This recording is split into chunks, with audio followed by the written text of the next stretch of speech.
3. किरमिच की गेंद। गर्मी की छुट्टियां थी। दोपहर के समय दिनेश घर में बैठा कोई कहानी पढ़ रहा था। तभी पेड़ के पत्तों को हिलाती हुई कोई वस्तु दम से घर के पीछे वाले बगीचे में गिरी।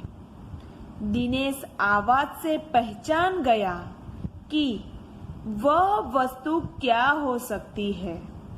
वह एकदम से उठकर बरामदे की चीख सरकाकर बगीचे की ओर भागा।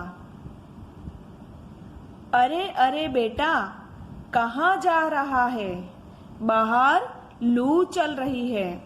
दिनेश की माँ मशीन चलाते चलाते एकदम जोर से बोली, परंतु दिनेश रुका नहीं। उसने पैरों में चप्पल भी नहीं पहनी। जून का महीना था। धरती तवे की तरह तप रही थी, पर दिनेश को पैरों के जलने की भी चिंता नहीं थी। वह जहां से आवाज आई थी उसी ओर भाग चला। सामने की क्यारी में भिंडियों के ऊंचे ऊंचे पौधे थे। एक और सीताफल की घनी बेल फैली हुई थी। क्यारियों के चारों ओर हरे हरे केले के वृक्ष लहरा रहे थे। दिनेश ने जल्दी जल्दी भिंडियों के पौधों को उलटना पलटना आरंभ किया। जब वहां कुछ नहीं मिला तो उसने सारी सीताफल की बेल छान मारी। बराबर में ही घूस ने गड्ढे बना रखे थे। ढूंढते ढूंढते जब उनकी निगाह उधर गई तो उसने देखा कि गड्ढे के ऊपर ही एक बिल्कुल नई चमचमाती किरमिच की गेंद पड़ी है। दिनेश ने हाथ बढ़ाकर गेंद उठा ली। लगता था जैसे किसी ने उसे आज ही बाजार से खरीदा है। उसने उसे उलट पलट कर देखा, परंतु कुछ भी समझ में नहीं आया। नजर उठाकर उसने पास की 3 मंजिली इमारत की ओर देखा कि हो सकता है किसी बच्चे ने इसे ऊपर से फेंका हो, परंतु उस इमारत के इस ओर खुलने वाले सभी दरवाजे और खिड़कियां बंद थे। छत की मुंडेर से लेकर नीचे तक तेज धूप चिलचिला रही थी। फिर कौन खरीद सकता है नई गेंद? दिनेश ने सुधीर, अनिल, अरविंद, आनंद, दीपक सभी के नाम मन में दोहराए। यदि गेंद खरीदी भी है तो इस दोपहरी में इसे नीचे कौन फेंकेगा? हो ना हो यह गेंद बाहर से ही आई है। उसने सड़क पर बने गोल चक्कर के बगीचे की ओर देखा, परंतु वहां पर केवल 2-4 गायें ही दिखाई पड़ी, जो पेड़ों के नीचे सुस्ता रही थी। उसे ध्यान आया कि जाने कितनी बार अपने मोहल्ले के बच्चों की गेंदें क्रिकेट खेलते हुए दूर चली गई और फिर कभी नहीं मिली। एक बार तो एक गेंद एक चलते हुए ट्रक में भी जा पड़ी थी। तभी भीतर से माँ की आवाज आई, अरे दिनेश, तू सुनेगा नहीं? सब अपने अपने घरों में सो रहे हैं और तू धूप में घूम रहा है। दिनेश गेंद को हाथ में लिए हुए भीतर आ गया। ठंडे फर्श पर बिछी चटाई पर वह लेट गया और सोचने लगा, भले ही यह गेंद मोहल्ले में से किसी की ना हो, परंतु ईमानदारी इसी में है कि एक बार सबसे पूछ लिया जाए। गर्मी की छुट्टियां थी। बच्चों ने खेलने की सुविधा को ध्यान में रखते हुए एक क्लब बनाया हुआ था। उस क्लब में सभी बच्चों के लिए बल्ले थे और गेंद खरीदने के लिए वे आपस में क्लब का चंदा देकर पैसे इकट्ठा कर लेते थे। शाम को सारे बच्चे इकट्ठा हुए। दिनेश ने सभी से पूछा, मुझे एक गेंद मिली है। अगर तुम में से किसी की गेंद खो गई हो तो वह गेंद की पहचान बताकर गेंद मुझसे ले सकता है। तभी अनिल बोला, गेंद तो मेरी खो गई है। कब खो गई थी तेरी गेंद? यही कोई 4 महीने पहले। तो वह गेंद तेरी नहीं है, दिनेश ने कहा। फिर वह मेरी होगी, सुधीर ने तुरंत उस पर अपना अधिकार जताते हुए कहा। वह कैसे? दिनेश ने पूछा। तू मुझे गेंद दिखा दे, मैं अपनी निशानी बता दूंगा। वाह, यह कैसे हो सकता है? दिनेश बोला। गेंद देखकर निशानी बताना कौन सा कठिन है? बिना देखे बता, तब जानू।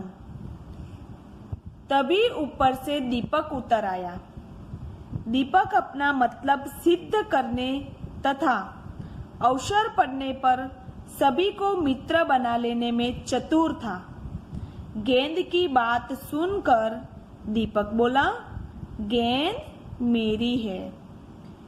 कैसे तेरी है? सभी ने एक साथ पूछा। कल ही तो तू कह रहा था कि इस बार तेरे पापा तुझे गेंद लाने के लिए पैसे नहीं दे रहे हैं। मेरी गेंद तो 5 महीने पहले खोई थी, दीपक ने कहा। जब बड़े भैया की शादी हुई थी ना, तभी सुनील ने मेरी गेंद छत पर से नीचे फेंक दी थी। दिनेश अच्छी तरह जानता था कि यह गेंद दीपक की नहीं है। दीपक की गेंद 5 महीने पहले खोई थी और यह कभी हो ही नहीं सकता कि गेंद 5-6 महीने पड़ी रहे और उस पर मिट्टी का एक भी दाग न लगे। दीपक ने कहा, मैं कुछ नहीं जानता, गेंद मेरी है, वह मेरी है और सिर्फ मेरी है। अरे जा जा, बड़ा आया गेंद वाला। क्या सबूत है कि यही गेंद नीचे फेंकी थी? अनिल ने पूछा। दीपक ने कहा, हाँ सबूत है, मुझे गेंद दिखा दो, मैं फौरन बता दूंगा। दिनेश ने देखा कि झगड़ा बढ़ रहा है। गेंद हथियाने के लिए दीपक सुधीर और सुनील का सहारा ले रहा है। वह जानता था कि यदि गेंद दीपक के पास चली गई तो ये तीनों मिलकर खेलेंगे। अच्छा, मैं गेंद ला रहा हूं, परंतु जब तक पक्का सबूत नहीं मिलेगा मैं किसी को दूंगा नहीं, दिनेश ने कहा। गेंद आ गई। दीपक उसे देखते ही बोला, यह मेरी है, यही है मेरी गेंद। यह लाल रंग का निशान मेरी ही गेंद पर था। वाह, सभी गेंदों पर ऐसे ही निशान होते हैं, अनिल ने दिनेश का साथ देते हुए कहा। दीपक ने फिर जोर लगाया, मैं अपने पापा से कहलवा सकता हूँ कि गेंद मेरी है।